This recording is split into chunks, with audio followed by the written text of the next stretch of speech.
On dit que le monde se divise en deux, entre ceux qui ont connu Monsieur Chouchani et ceux qui ne l'ont jamais rencontré.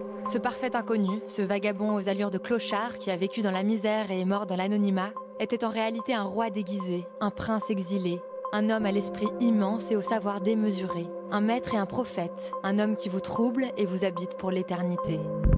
Pourtant, personne ne connaît son âge ni son identité. On dit qu'il est né en Lituanie en 1895. Dans sa famille, on tente d'oublier la faim grâce à la nourriture spirituelle. Avant même d'apprendre à marcher, le petit Chouchani apprend la Bible et le Talmud. À 5 ans, il en connaît tous les commentaires, parle parfaitement le yiddish, en sait plus qu'un vieillard.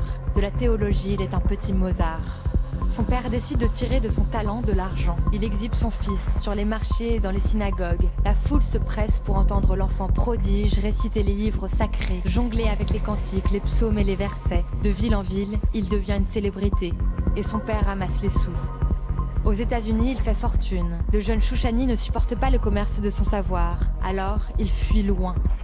Ce qu'il veut désormais, c'est chercher la connaissance pour elle-même. Porté par un désir d'absolu, il apprend les mathématiques à l'université de Beyrouth, au Maroc, en Inde, en Algérie, à Berlin. Il erre seul, sans papier, étranger à tout, mais chez lui partout.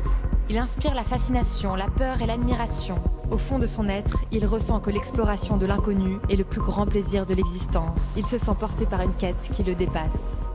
Au début des années 1930, Chouchani arrive à Strasbourg et apprend le français en 2 semaines en mémorisant le Larousse. Tous ceux qui le rencontrent s'émerveillent devant cet homme qui parle hébreu, araméen, espagnol, français, arabe, latin et grec, comme des langues maternelles. Ébloui par ses lumières, les plus grands philosophes lui demandent de leur transmettre un peu de son savoir. Alors, Chouchani se met à donner des cours. Il ferme les yeux, se concentre et entraîne ses disciples au commencement du monde. Il leur raconte le feu sur le mont Sinaï, le vacillement de la terre, la sécheresse et le désert, le buisson ardent, la lumière dans les ténèbres.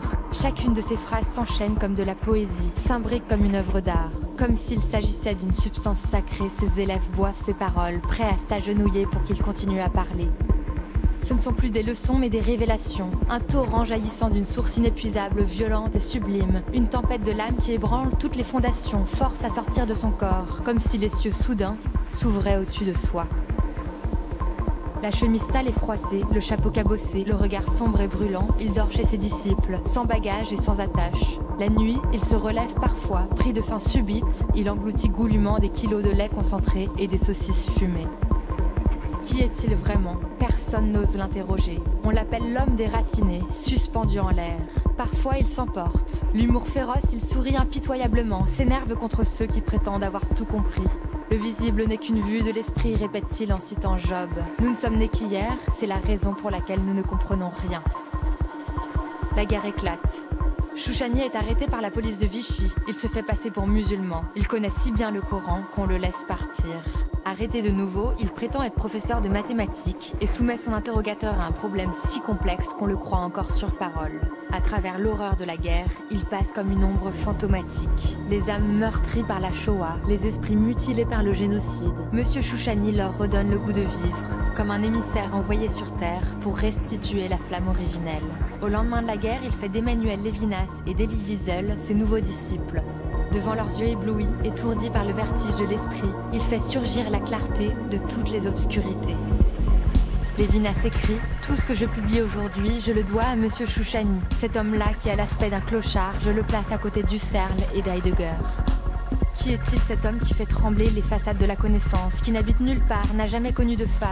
Cet homme qui n'est qu'esprit. Connaît-il la joie, sent-il et pleure-t-il? Son humour est le vernis de son désespoir, son optimisme un encouragement à vivre, son contact un mélange d'émerveillement, d'inquiétude et de sublime. Plus il parle et moins on le connaît. Dans sa mallette rapiécée, il transporte des fortunes, des livres et des trésors, des poupées et des bijoux en or. Il ne croit pas à la propriété et de la beauté, il dit seulement « Imbécile, la beauté je m'en moque, elle n'est que décor ». Obsédé par ses souliers, il garde toujours sur lui plusieurs paires de chaussures, comme s'il craignait de perdre ce qui le relie au sol. Et puis, brusquement, il disparaît, sans explication. Dans les années 50, on le retrouve à Montevideo, rue Maldonado. Il a quitté l'Europe où il ne croit pas à la paix pour s'installer en Uruguay. Dans un petit pays, dit-il, il n'y a pas de grands problèmes. Un vendredi soir, au milieu d'une phrase, il s'arrête de parler. Sans souffrance, l'homme déraciné quitte le monde. Elie Wiesel fait graver ces mots sur sa tombe, le sage rabbin Chouchani, que son souvenir soit béni. Sa naissance et sa vie sont scellées dans l'énigme. Dans ses affaires personnelles, on retrouve une lettre qui lui est adressée de la part d'Einstein. La plus belle chose que l'on puisse éprouver est le mystère. Il est la source de toute la vérité. Celui qui ne peut plus éprouver ni étonnement ni surprise est mort. Ses yeux sont éteints. Avant sa mort, M. Shoushani a fait jurer de garder tous ses secrets intacts. Et de lui subsiste un mystère qui est aussi un point de repère.